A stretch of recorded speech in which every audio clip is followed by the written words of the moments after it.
This is your WCIA 3 forecast first. It was a beautiful day today, and we have more sunshine for tomorrow. Temperatures will be a little bit warmer than today, topping up more into the middle and even upper 80s. This is our view, though, from Mattoon on our Flooring America iNet camera. We've got a 65-degree reading in Paris. Nice and comfortable in Champaign, coming in at 69-70 in Mattoon and 76 in Lincoln. Clear skies out there, though. We expect the skies to be clear for the whole weekend as well.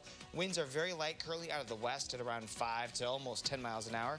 And as you see with our forecast planner for tomorrow, a lot of middle and even a few upper 80s are possible with all the sunshine. We'll have all the latest coming up. WCIA 3 News starts right now. Now from WCIA 3 News. Well, Paralympians are looking forward to competing in Tokyo for this summer, but some things will not be the same.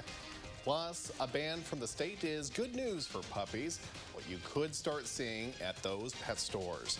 And people are going back to the office, but that's actually causing another problem for parents. You're watching your local news leader. This is WCIA 3 News at 10. The Paralympics and the Olympics are going to look really different for athletes. And that's because this will be the first game since the pandemic was first reported. The 2020 Olympic and Paralympic Games were postponed last year, but they're still set to go on for this summer. Thanks for joining us tonight. I'm McLeod Hageman. After it was postponed last year, athletes are hopeful to compete this summer. And WCIA 3's Bryce Beament joins us live in the studio. Now, Bryce, you caught up with a few athletes who are still planning to leave for Tokyo.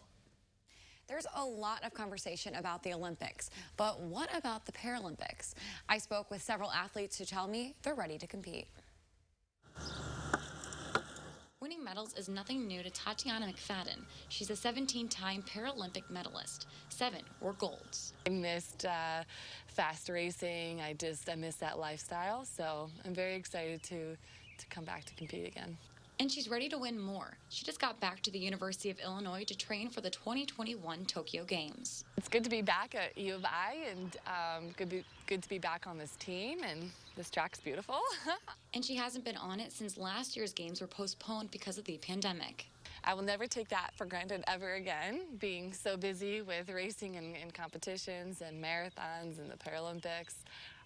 So I'm looking forward to that. I think the world kind of needs it. I really have just taken everything a day at a time. McFadden's teammate Daniel Romanchuk is also ready to race. He's won 5 major races in just over a year. Now, the focus is on Japan. Keep everything a day at a time and just try and focus on one thing to improve on that day. And I know everything will add up when things return. But there's a possibility the games might not return this year. There's a growing call to cancel again. I mean, obviously, I don't hope that it gets canceled. This will be basketball player Caitlin Eaton's first Paralympic Games, and she might have to compete without spectators. It's not the experience that I had been dreaming of, but, you know, going and being a part of something so big and with all the other athletes, you can't beat that, fans or no fans. For now, McFadden, Eaton, and Romanchuk are taking it day by day with their eyes on the gold. And I think it makes people actually really intrigued and excited to watch the Paralympics, and people will start to research athletes and different sports.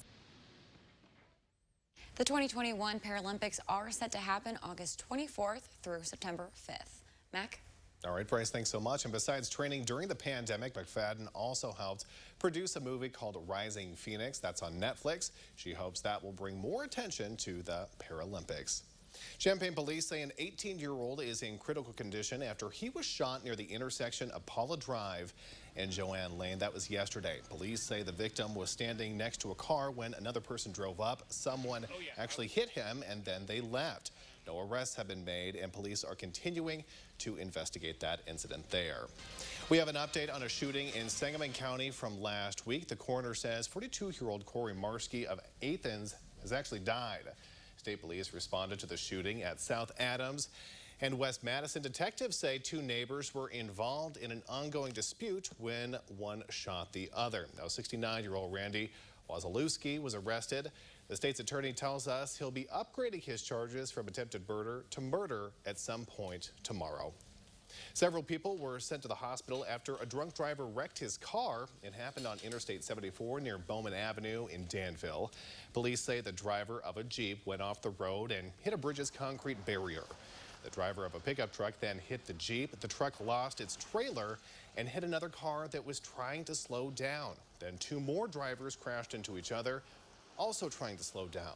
The driver of that Jeep, 42-year-old Joseph Cast, was charged with DUI. And one of the people in that crash had his 3 kids in the back seats when it happened. People need to understand that their choices impact others, and there's nothing we do that doesn't impact others, and making choices that keep everybody safe and healthy is really important. He and his kids were not hurt, but at least 6 people were then sent to the hospital. Crews were called to a shed fire tonight in Mahomet. It happened on Williamson Street after 6 o'clock, and we are working to learn whether anyone was hurt, but the siding of a nearby building was damaged from all of that heat. The session from the Capitol has actually passed, but Illinois lawmakers weren't able to pass a change to the FOID card. 2 proposals were passed from one of the chambers, but it never made it through the other. As of right now, there are no changes coming to the FOID system. The legislature is expected to return for special session soon. They could actually take up a measure that has an option of submitting fingerprints as well as increased background checks there too. And the state will soon ban pet stores from selling animals from puppy mills. Animals from those spots are often bred under poor circumstances, and they can have major health issues later in life. The bill is designed to shift the market from puppy mills and towards shelters that are always trying to find new homes for those four-legged friends. That there's thousands of animals in shelters that need homes, and this bill will allow for those animals to be in pet stores now, and that will be a good thing for everybody. Dina Corbin with the Animal Protective League says she has actually seen animals with severe health issues come to her shelter. It's because the owners can't afford covering those medical bills, especially after paying high prices for the dog at a puppy mill. Illinois is expanding access to health care for mothers after they give birth. It will now require Medicaid to cover their health needs for a full year. The state is hoping it will protect more people from the physical and mental health risks that can be a problem after giving birth. Karen TATYANA sits on the Maternal Mortality Review Committee, and that group there, they study what is actually leading to the increases in deaths in women after pregnancy. Our nation is trending backwards. Every other country in the world is doing better in terms of fewer women are dying after birth. But in the U.S., we have the opposite trend, where more women are dying after giving birth each year. And Illinois is the first state to make that change. Families are struggling to find daycare centers as the summer months come around. Several places have been dealing with an employee shortage, but now daycares are feeling the same problem, and there's been an influx of more kids. Bundles of Joy Learning Center in Champaign said it's hard to have enough staff members. The director says her employees also got COVID at the very beginning of the pandemic, so it was actually pretty difficult to keep the daycare staffed.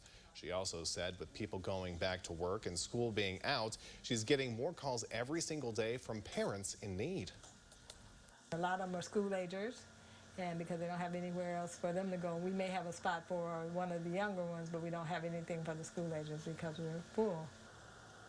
And she says she hates turning people away, but her business is already at full capacity.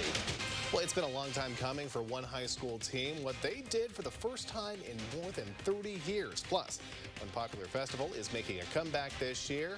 What changes you can expect. But first, this weekend is looking A-OK. Yeah, it really is, Mac. A lot of sunshine. Temperatures are going to be close to 90, so it's going to be great to be outside and just kind of think about that summer is almost here. It's going to be nice. There will also be a chance for some showers and storms that we will talk about as well, but those won't get here until later on next week. Here, though, our almanac for today, we topped out at a warm 85, but the winds coming in out of the northwest today helped to keep the dew points down, so it made it feel pretty good out there. But temperatures are heating up, the sun is out, and we'll talk about those storms for next week after the break.